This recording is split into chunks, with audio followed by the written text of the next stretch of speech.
I'm not saying I'm going to rule the world or I'm going to change the world, but I guarantee that I will spark the brain that will change the world. And that's our job, is to spark somebody else watching us. We might not be the ones, but let's not be selfish, and because we're not going to change the world, let's not talk about how we should change it. I don't know how to change it, but I know if I keep talking about how dirty it is out here, somebody's going to clean it up.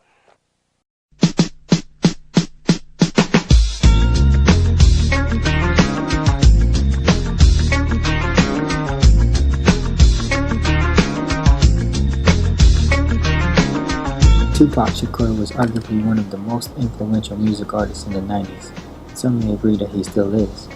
He debuted his solo album Tupacalypse Now, which announced him as one of rap's newest talents in 1991, and then gained even more popularity with his platinum-selling second album in 92.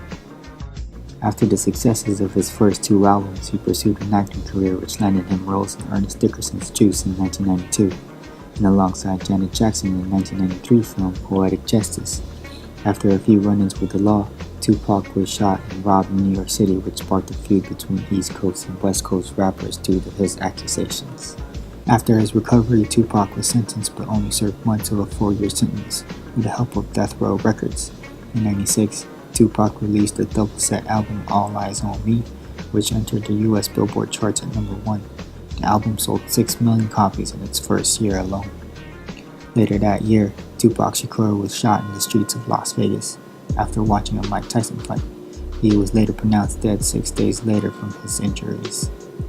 A vast reserve of his music that were unpublished had been released after his death that reached multi-platinum status under his mother Afeni's record label Amaro Entertainment.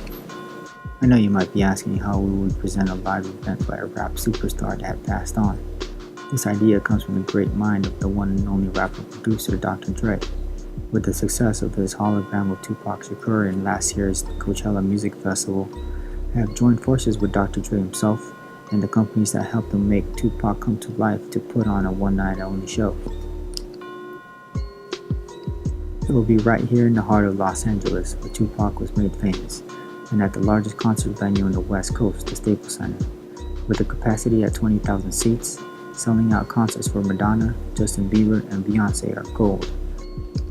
Tupac's hologram will perform a 12-song set list alongside rap artists that collaborated with Tupac back in his time, such as Dr. Dre, Snoop Dogg, The Digital Underground, and many more. This event is also a benefit for the Tupac Amaru Shakur Foundation, or TASF, whose mission is to provide training and support for students who aspire to enhance their creative talents.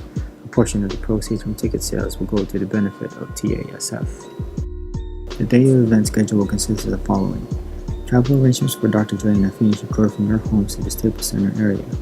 Once they arrive, they will check in at JW Marriott Hotel right across from the Staples Center. Once Dr. Dre has settled in, Vibe Magazine will conduct a 30-minute interview in his hotel room. Then lunch will be provided for all guests, then to the Staples Center to go through checks with the projection and hologram crew as well as sound check, meeting with guest performers, and rehearsal. Dinner will be served back at the hotel, and then Dr. Dre and crew will relax until showtime. At 9 p.m. the show starts, and the after party to follow, hosted by Vibe Magazine. As manager of the event, we want to make sure that Dre and his crew, along with Tupac's mother, to feel as comfortable as possible. Our backstage rider will include one large dressing room for Dr. Dre and 4 extra rooms for artists, as well as a hospitality room for the crew. Dre's dressing room, as well as the other rooms for the artists, must be large enough to occupy at least 12 persons so that Dre and his guests, such as Snoop Dogg, are able to have their crew with them in the same room. As far as food, breakfast, lunch, and dinner suggestions will be included in the rider to accommodate Dr. Dre and his guests' tastes. Some miscellaneous items are also requested in the backstage rider, such as a Sony PS3 for entertainment purposes in the guest room.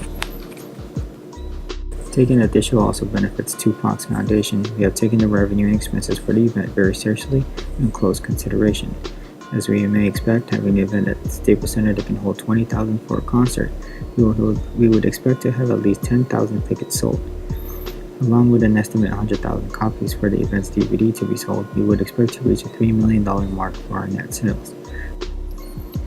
Our expenses include 20% to the venue, 15% to the DVD sales for Tupac's mother, and 15% of the gross margin goes to Tupac's foundation, but most of the songs performed include other rap artists, We ensured that we will be able to pay them as well. It is within each artist's generosity that this event is to commemorate the life of Tupac and the benefit for his foundation that they are not expected to be paid as much.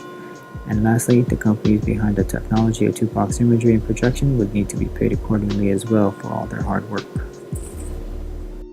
Risk analysis would be twice as important for this event, as we need to ensure that Tupac's hologram will have no glitches. Aside from the normal risk of equipment failure, the projection system will have technicians on site for the entire show to ensure the operation of the hologram from both AV concepts and digital domain.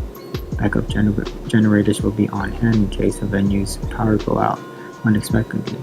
In the likelihood that one of our guest performers would not be able to make the event, Dr. Dre will ensure that someone from his crew will be knowledgeable enough to use as an alternate, if not himself.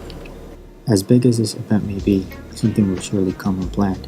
It is my duty to ensure that we have a plan for everything so that the show will be seamless. Especially with our main talent being computer generated, we add on to more technical issues than normal.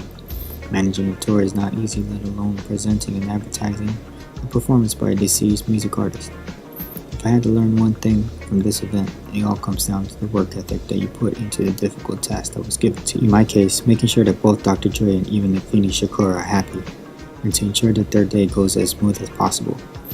As I quote Tupac from an interview with Vibe magazine, I believe that God put us wherever we want to be at. Then it would make sense that God would put us in the ghetto. That means He wants us to work hard to get up out of here. That means He's testing us even more. Just like Tupac, we should all have the ability to change the world, and if not, we would be changed by the world. Thank you. If God give me breath for 20 more years, I see myself changing the world. Because my thought patterns are so opposite of what's the norm. Really? So I would have to change the world, or I have to be changed by the world.